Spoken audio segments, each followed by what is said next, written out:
Hello everyone, welcome to today's video. Today is Friendship Day and our interview is dedicated to humans' best friends, dogs. And who better to talk about pets with than a certified vet? So today we have Dr. Salisha with us, who has been a great friend to Agastya and my dogs, Cookie and Leo, for a long time. So Dr. Salisha, would you like to introduce yourself to our viewers? Sure. Hi, I'm Dr. Salisha. I'm a practicing veterinarian at CGS Hospital, Gurgaon. Great. Then we'd like to start with Agastya, who has a burning question that everyone would like to know the answer to. So, in your personal opinion, doctor, do you prefer cats or dogs? And which one of them is a better patient at the hospital? Okay, that's a very nice question. This is actually a question that most people tend to ask me as well. Okay, so I like both the species, but I have a special preference towards cats, especially because I'm also a cat owner. So many people don't know this, but I have a cat who is currently 18 years old. Okay, so I like dogs, and among dogs, I prefer the strays, the indie breeds, because they're very smart. Okay, so what I actually like in any animal is their sense of individuality. Not every dog or cat is the same.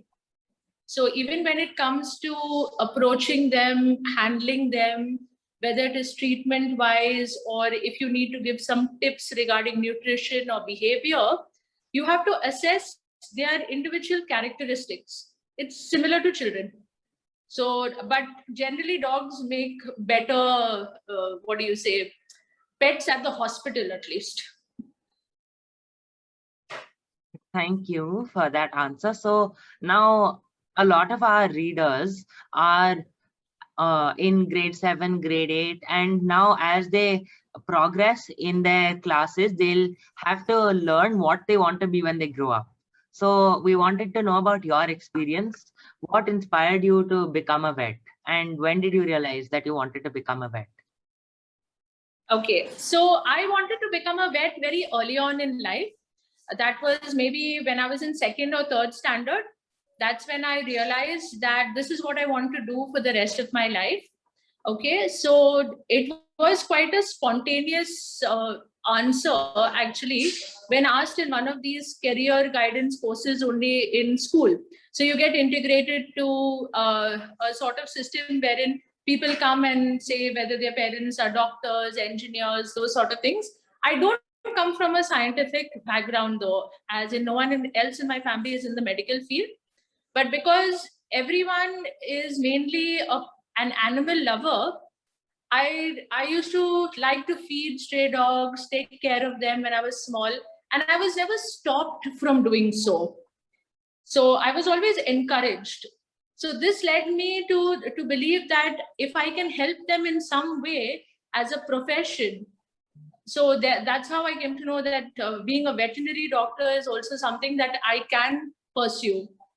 So this was sometime, let's say maybe when I was in third or fourth grade, that I came to know the term veterinarian. And then I worked towards it. Oh, so you started very young on becoming a vet. Yes. Yes. So doctor, since you're a veterinarian, this is also a question that must be asked.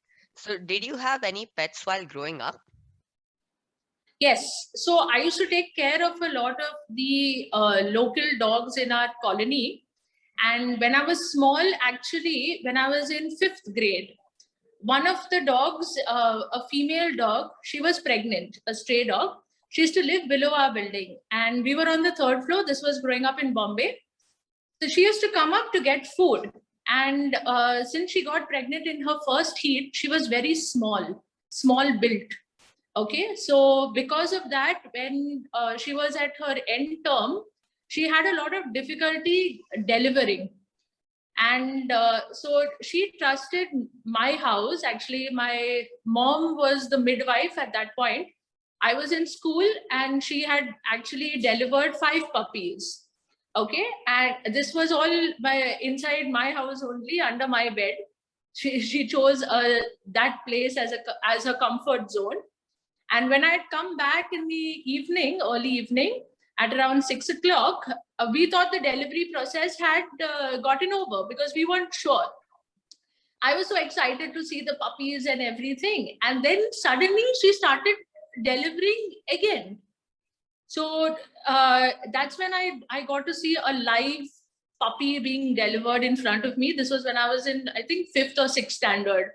And that was a very nice experience to actually go through that at a very young stage, and that furthered my interest in joining veterinary.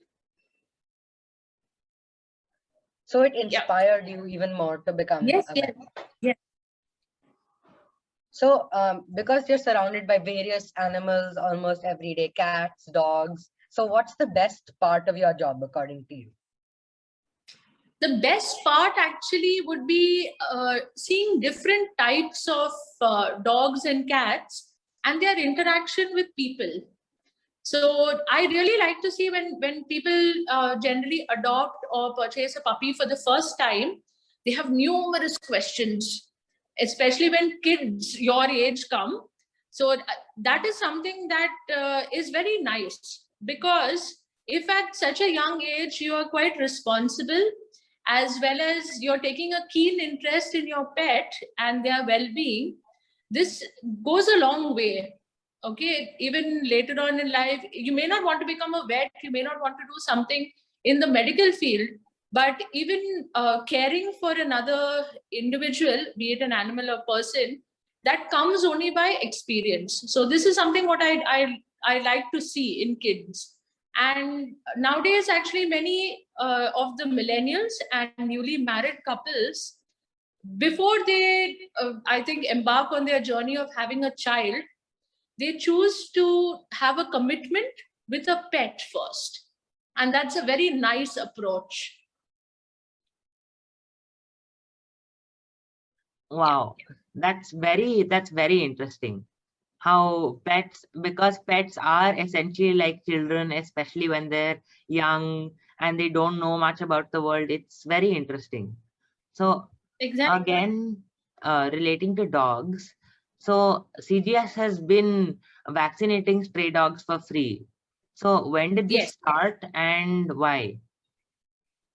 Okay, so CGS is basically a hospital that has been set up by DLF. So the owners are personally involved in this project, which is very rare to find at such a high corporate level. So CGS also has a dedicated destitute or stray animal ward, which is named Pasha Wing. So it is particularly named Pasha Wing after one of their dogs who had expired 2 years ago. So in his remembrance, in his sort of as a dedication, we chose to name it Pasha Wing. Now over there, most of the strays are treated either at a discounted or free of cost. We also do sterilization, and just I think 3 months ago, we have started with a free vaccination campaign. So this free vaccination campaign is not only for rabies, which is a very prominent viral infection that can affect both dogs as well as humans, but also against distemper, parvo, leptospirosis, which specifically affects dogs in particular. Most of the NGOs, because the vaccine is quite expensive, they cannot provide the same free of cost. So since we are able to do so, we thought that this is a better option. And if we can give it, why not?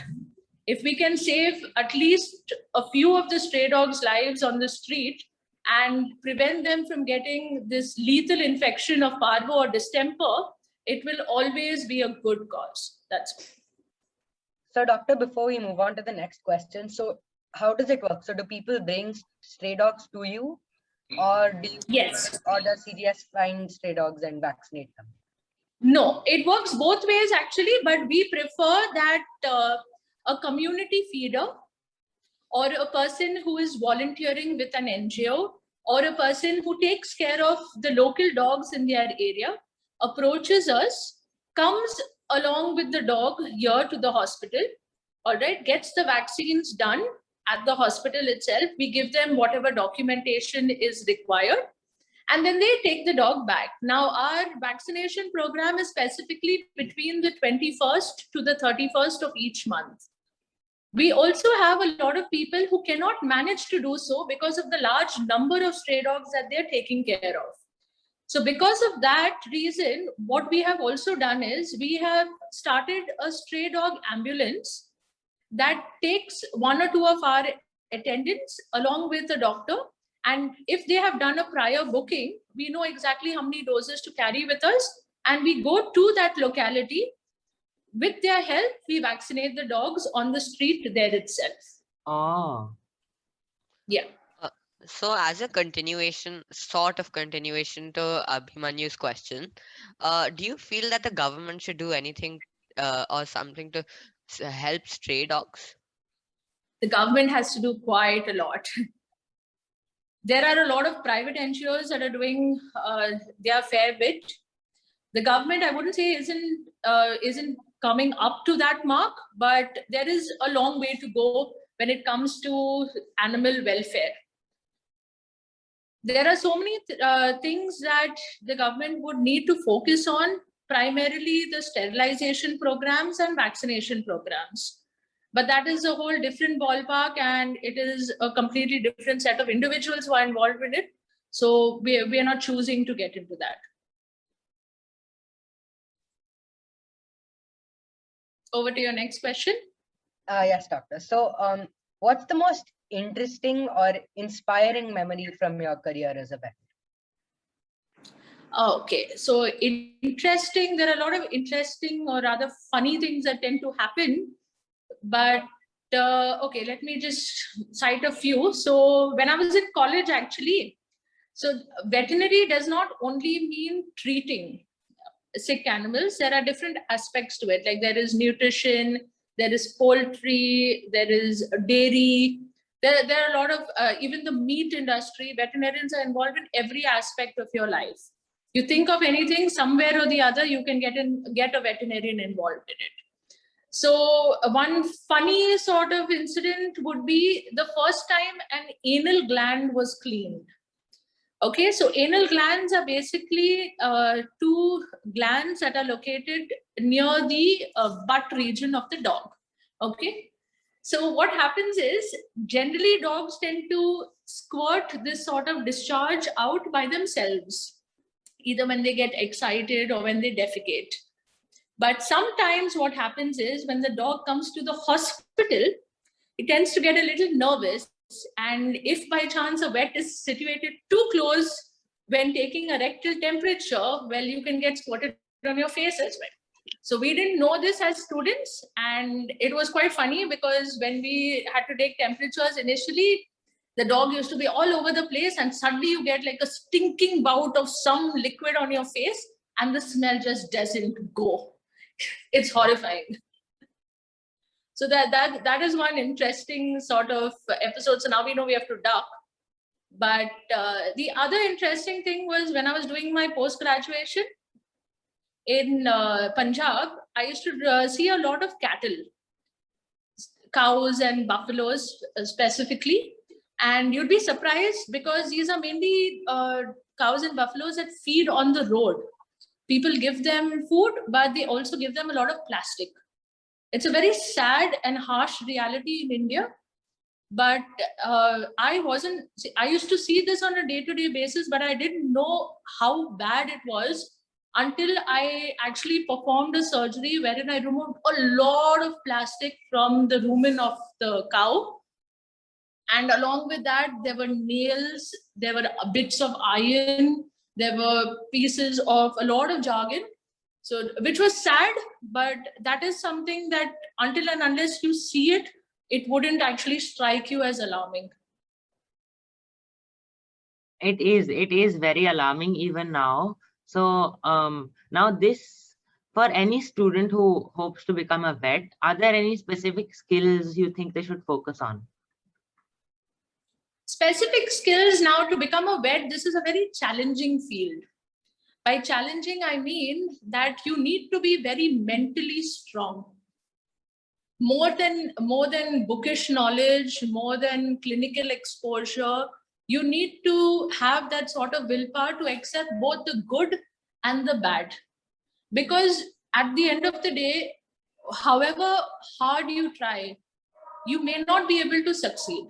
There are so many days at which maybe for some reason or the other, we may also need to take a very difficult call to put down an animal.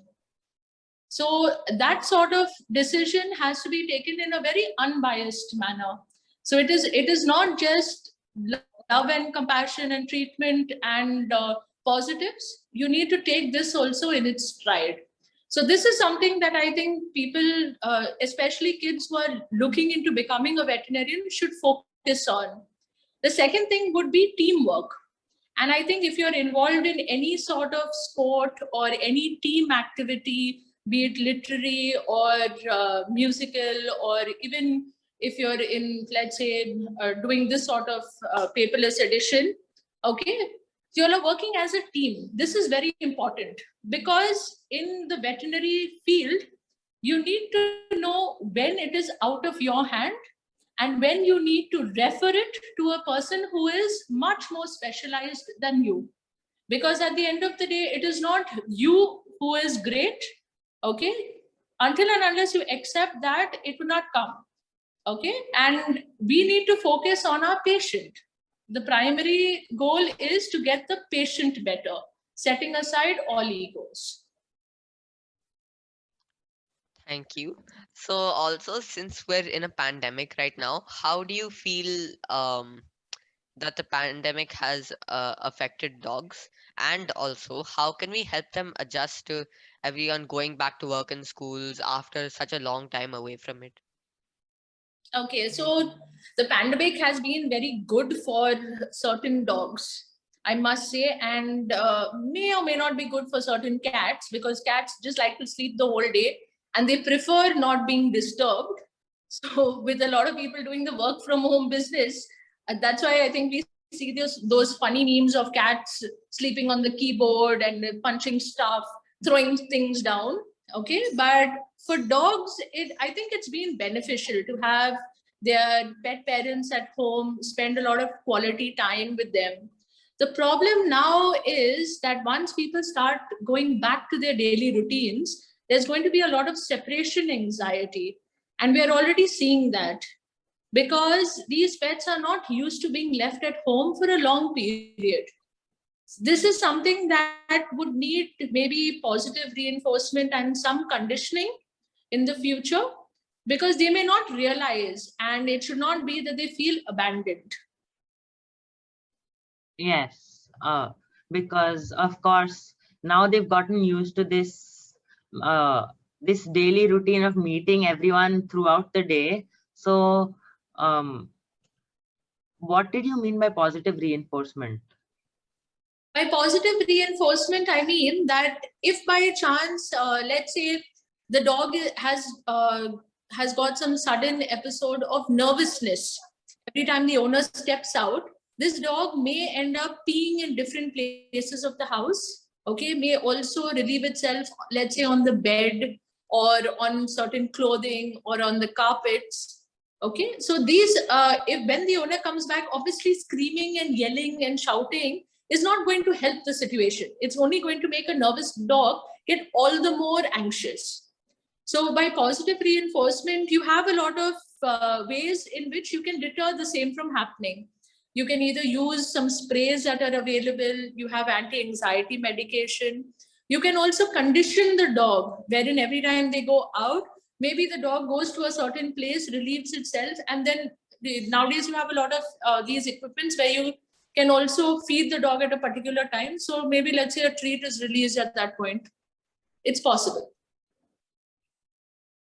So, doctor, other than the stories that you've already shared, are there any funny incidents from the workplace that you can share? Because we know that Cookie and Leo both escaped from their leash and run around the clinic and sat on all the chairs. So we wonder if pets have done other crazy things as well.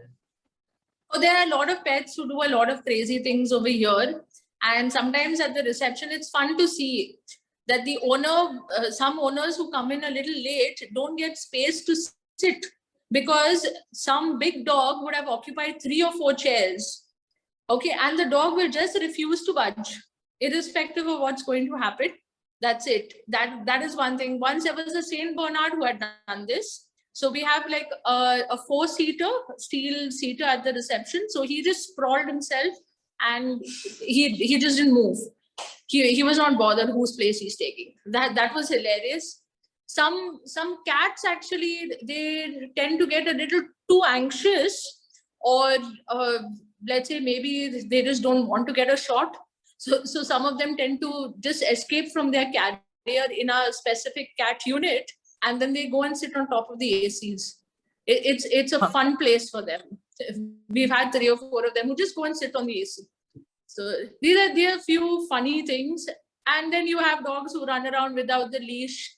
Then there are also some who directly, if you leave them at the hospital gate, they'll run directly to their car. In a packed parking lot, I don't know how they can find their specific car. So dogs have done a lot, dogs and cats. So did you manage to get the cat off the AC, or wasn't a ladder required to bring them down? Or we actually stand on the table, or if by chance it's out of reach, then a ladder. But these cats don't resist to come down. It's just that they want to show that they're greater than you. So it's a dominance thing of cats, because obviously they think they rule the world. So what does a day at CGS look like for you?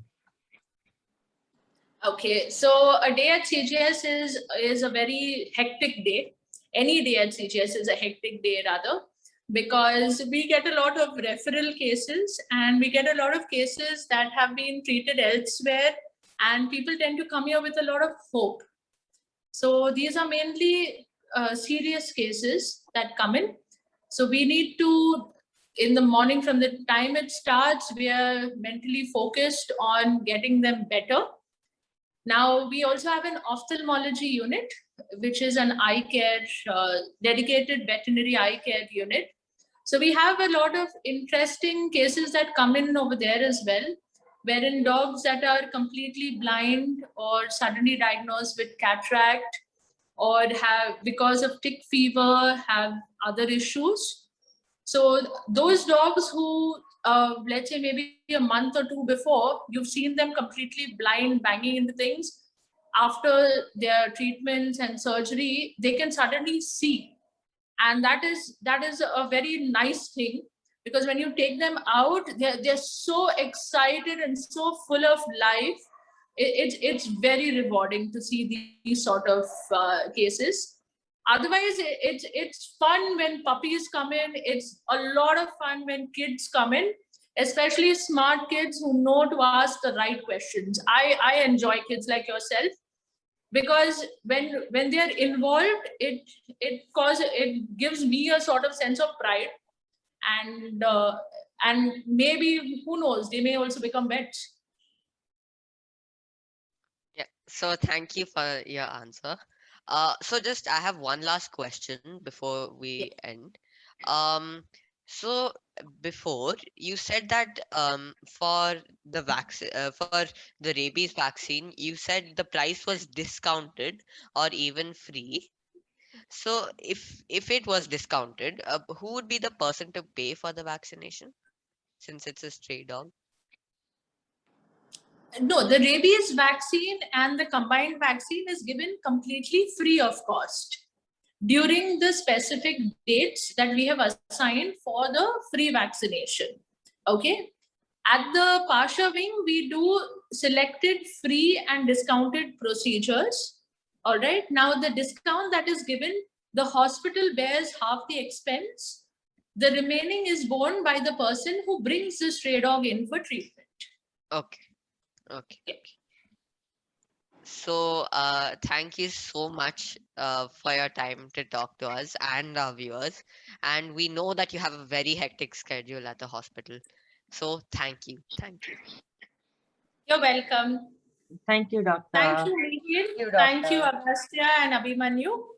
And I wish you well. You're a smart kids, and I hope one of you all at least becomes a vet or at least thinks of doing so. All right. Take care. Thank Thank you. you, You too. doctor.